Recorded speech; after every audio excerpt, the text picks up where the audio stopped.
What's up? Welcome back. We're here finally. The top 10, the top seven, the definitive top seven, because it is just me. No Sean, none of that. You get me.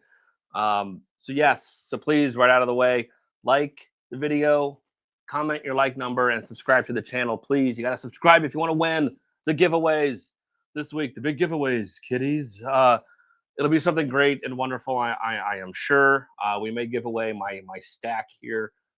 We'll see what the boss man allows for the giveaways. But if it were up to me, I'd give away everything, but I can't. So we're here October 22nd this week. Great week.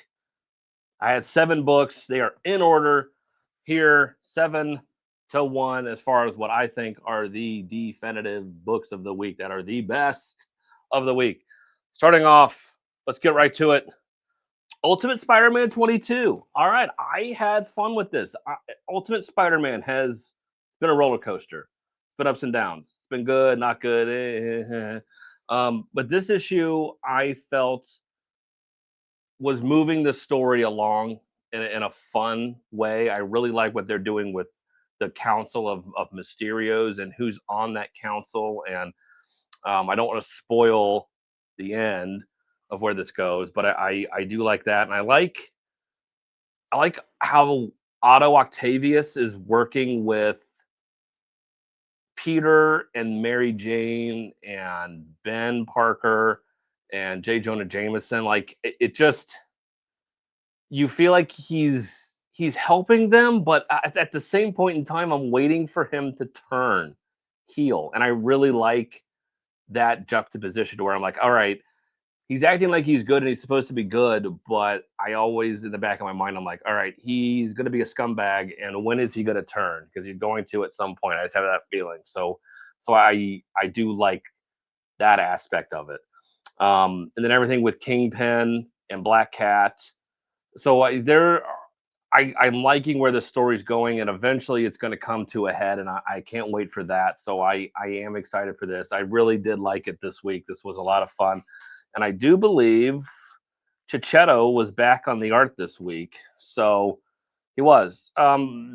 Some parts were better than others as far as his art style, but anytime you get Marco Chichetto back on this, I'll be there for it. So yeah, a lot of fun this week for Ultimate Spider-Man. Pleasantly surprised. So number 7. That was number 7. Number 6, Skinbreaker. Number 2, the book everyone's talking about, Skybound. You got Robert Kirkman. You get David Finch. 2 powerhouses in comic books. You talk about that. You bring up those two on anything, it's going to be amazing. And I I like this story. There are things to like here, um, but at the end, but it feels it's not higher on my list because I just feel like it's just kind of a story that's been told 1,000 times before, and it's just, oh, generic orcs doing things. It's very, World of Warcraft. It's like, okay, it's orc people fighting over who's going to be the head honcho of the tribe. Okay, is that it? Kinda, yeah. This issue is kind of more the same. We do get a time jump in here, which I thought was interesting. I didn't expect it to have a time jump, um, but that could do something in future issues. I'm not sure, but again, Finch's art is amazing. He does tend to over ink at times, but there's no denying this book is gorgeous. It absolutely is. I mean, look at some of these pages in here. I mean, that's a great page. Is it boring as all get out? Yeah, sure it is. 100%. You're not wrong. Is it taking up a double splash page? Yeah, you better believe it. So I mean, it's it's good. It has. I can't give you that one. That'll spoil it. But yeah, I mean, there's some cool scenes in here. I mean, that would have taken him a very long time to draw, and hats off to him for doing it. All the detail is great. He has built this world. It's fantastic, but it just feels very generic comic book story. It's like, I wanted a little more from Robert, because we know what he can do, what he's capable of. So I'm let down, I guess. I had a high bar set, and rightfully so, and it just hasn't hit that bar yet. So that was number 6 for the week. Number 5, new history of the DC universe. Number 4, these are fun. Again, if you don't know the DC universe, if you don't know all of the history, these have been a fun way to get anyone caught up on the DC universe. It's Barry Allen, the Flash, who, funnily, he's a guy that's gone through time a lot, um, writing down the history of the DC universe. And so I'm having a lot of fun. This pretty much takes you from Blackest Night all the way up to now, and what potentially could happen in the future after DCKO. So yeah, so we get Blackest Night and then literally get right up to DCKO, and may or may not what happened after DCKO, we're not sure. So this gets you caught up till now. And so it's a lot of fun seeing the Flashpoint stuff. You see the Batman Who Laughs, all that stuff in here. These are fun. They're condensed, and they're just a quick way. They give you little vignettes of what happened and what's going on, and what will transpire eventually in the future, possibly. So yeah, I like these. They're fun. So pick them up if you don't know if you want to get into DC and you're not sure where to start or what's been going on. Pick up the previous issues. They're pretty quick reads. I mean, they're not the most exciting, but it's pretty much just a quick little encyclopedia of what's going on and what happened. So fun this week. That was number 5. Number 5. Number 4. Number 4. Invisible Man issue 3. Now, I just got done, and if you didn't watch the previous video, this Skip It and Mez, what are you doing? Watch that first, then come here, because you will see me kick the dog shit out of James Tynion for not knowing how to tell a condensed story. But then I got to call balls and strikes. I got to call him like I see him.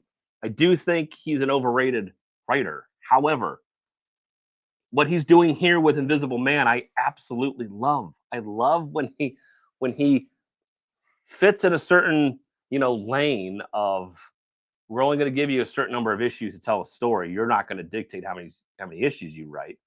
And I've told this previously, but in one of these back issues of this series, he said he pitched this first. He wanted to write Invisible Man. He did the Dracula one, which I thought was a little too derivative of old Dracula. It didn't feel any different. This, on the other hand, it's so fun how he's telling this story. You see this scientist, his inner monologue, going absolutely batshit crazy, trying to perfect this formula of going invisible, and what it's doing to him, what the cost is, and somebody who already was crazy, and what this is doing to somebody going mad with power, basically trying to play God. And it's different from Frankenstein in the sense that you told that story, which I thought was absolutely perfect, from Michael Walsh. You get that version of it told from a kid's kind of perspective, and the building of the monster in that. And then this, we see somebody who already had grudges, who was already angry, pissed off, felt that things are owed to them, and then they're given this sort of power, and what they do with it and how it's corrupting them. It's great. And I love the atmosphere here. I think the art in this works really, really well with this story. Danny does the art. I really do appreciate that. So if you haven't picked up these Universal Monsters, I think honestly, Frankenstein and this one are about the only ones worth picking up. Creature from the Black Lagoon was stupid. Dracula, if you know anything about Dracula, you've already read that one, so you don't need to pick that up. The Mummy was absolute dog shit. I'd stay away from that. But pick up Frankenstein and pick this one up. I really hope it sticks the landing. Again, this has been a lot of fun. So I would recommend this for sure. A lot of fun. So Universal Monsters, Invisible Man, issue 3. A lot of fun this week. Number 3. I was shocked by this. It should be higher, but news from the Fallout, the penultimate issue, number 5. Chris Condon and Jeffrey Allen Love. I love Jeffrey Allen Love's art in this. If you haven't read this, this is so hauntingly beautiful. So our heroes, protagonists, left the diner to which they were in after the zombie apocalypse, and then they're on their way to this ghost town, and this picks up with a flashback to dawn of time, dawn of man, around there, so you kind of get a better idea of what happened, like what this crazy general who wanted to set off nuclear bombs and the test sites that were taking place. That did happen in the 50s, and so it's, but why are people zombies? Why is everyone turning into zombies? This gives you the reason. This gives you the backstory of that, and I absolutely loved it. I'm glad that they waited to issue 5 to kind of tell you what's happening, and then a certain character you meet, you get their backstory along with the explanation for this evil that is turning these people into zombies. It's absolutely gorgeous. I had so much fun reading this. It does get a bit long-winded at times, so it just kind of felt like, okay, let's go. Let's go to work. But other than that, this has been such a fun series. It's kind of, it came out of nowhere to me. I read issue 2 before I read issue 1, and I'm like, I really like this.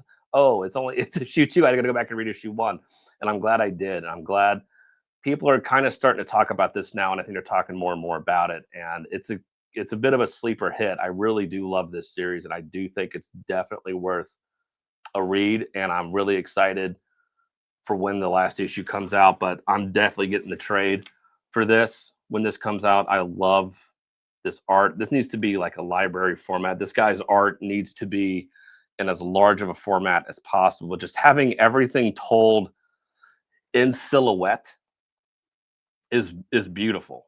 It fits this very well. There are times in this though where I didn't quite understand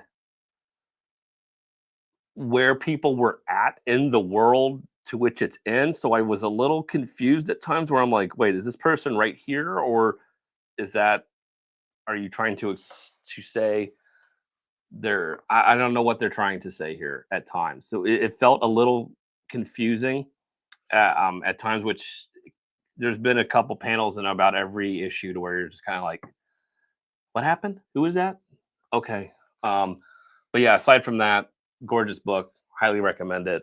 Every week it's out. Pick up News from the Fallout. Number 2. I know I'm a DC show. Detective Comics 1102. I loved, so this is a new arc here where Batman has been infected with this virus, as we found out at the last issue, where it completely uninhibits people's like fear at all. Like anyone's capable of anything. And Batman stumbled upon a boat that rolled into Gotham Harbor, and he investigated and was like, what the hell is going on here? What happened to all these people? And so you find out why. And so I like this story, but I like this so much because this was literally 100% ripped off from like a James Bond story. This ish was felt very much like Casino Royale, which I love. If you're gonna do it, I'm glad you're doing it and giving it kind of justice. So it's 100% a James Bond story. The pacing and everything felt 100% James Bond, um, which is good. Hey, I love Casino Royale. It's one of my favorite Bond films. I really appreciate what Daniel Craig did in that film. So I really love it. So if you're going to do that, do it right. And they did it right in here.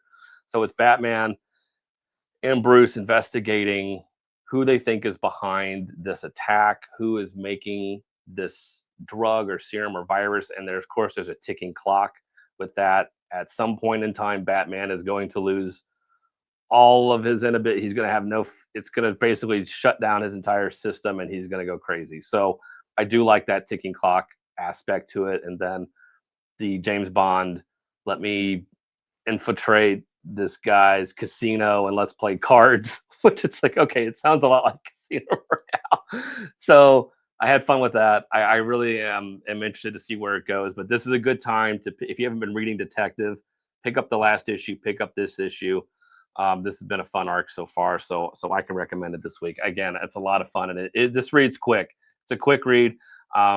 It's very kinetic. It's fast paced. It's moving. The art is great in here. So good action scenes. Yeah. If you're gonna do it, if you're gonna do it right. And they did it right. So I had a lot of fun this week. So yeah, pick up Detective Comics. I'm shocked. I know. Pick of the week. Pick of the week for me is No Man's Land, Number Dose, Simon Krasinski's um, sleeper hit. Now, we have Sean and I have said in the past that when you have somebody that basically almost does everything in a book, if you're story by, written by, drawn by same person, it can be a little self-indulgent and you really don't have somebody there to kind of tell you like this doesn't work, you may want to rework this, I don't know if this panel works, I don't know if this dialogue works, so it can come back and bite you. And with Kurdansky, with what he did with A Town Called Terror, he did the art for that, he didn't write it. I love that's how I first came across him. And then he did Blood Commandment, which was good, but he was doing the writing for that as well, and I felt at times it was not the best, but still fun. And this guy's art is so damn good. I can't get enough of this guy's art. So then when I read No Man's Land, when I read the first issue, I didn't give it its due. I kind of put it aside because this is a very dense read. This isn't something you can just pick up like a Detective Comics and read in a couple minutes and be like, oh, that was fun. This is very much a detective story in the sense that I was equating it to the NBC show Hannibal, where you have it's not a one-on-one comparison, but each episode it kind of dealt with, oh, here's a dead body killed in a certain way, and let's kind of deconstruct how they were killed. And you have Will Graham, of course, and Hannibal Lecter kind of working side by side to kind of solve this problem. But here you have this dead body that's on this bridge between Russia and Alaska that's only around a certain amount of time before it eventually melts, and then you don't have it. So then it's, of course, also during a time when the US and Russia aren't working together. So then you have somebody from the FBI and somebody from the KGB working to solve this murder of who killed this person and why they were killed a certain way. So all of these things are working in the background all at the same time. You have these two characters that, can they trust one another, but can they also work together to solve this, and are they being as upfront as possible with one another about details of the murder, the crime scene, who they're getting to help them along the way, because you're in a remote area. So all these things are working with this story to just build tension, and it's done expertly with this. I had so much fun reading this. I It's one of those series where so far I can't wait to read the next issue. Like, I wanted to immediately read issue 3 after I was done reading this issue. Anytime you do that, it's going to be a solid recommend every time, and this is no different. If you haven't been picking this up, I highly recommend picking this up. If it's not your bag, if you really don't like these stories, if you think it's too wordy, and look, I can get you, but this guy's art is so good, and I love a lot of just the layouts and the shots that Kurdansky chooses to do. It's so fun. Um, but yeah, it's very kind of True Detective, a little bit of the show Hannibal. So like, there's things in here that it's picking from that I absolutely love. So that is my pick of the week for October 22nd. Um, that's what I have. So again, guys, like the video, comment your like number, leave something in the comments. Kyle is right all the time. Kyle is never wrong. I'm so glad it's just Kyle. We hate Kyle. We wish it was just Sean. Anything in there, it helps. We really do appreciate it. And subscribe to the channel. You have to be a subscriber. If you want to win the giveaways, you have to subscribe. So that's it for this week. Again, buy what you like, collect what you want. Don't listen to the haters. And We will be seeing you again next week right here for another fun edition of Best and Worst of the Week here at Comics Delete. So take care.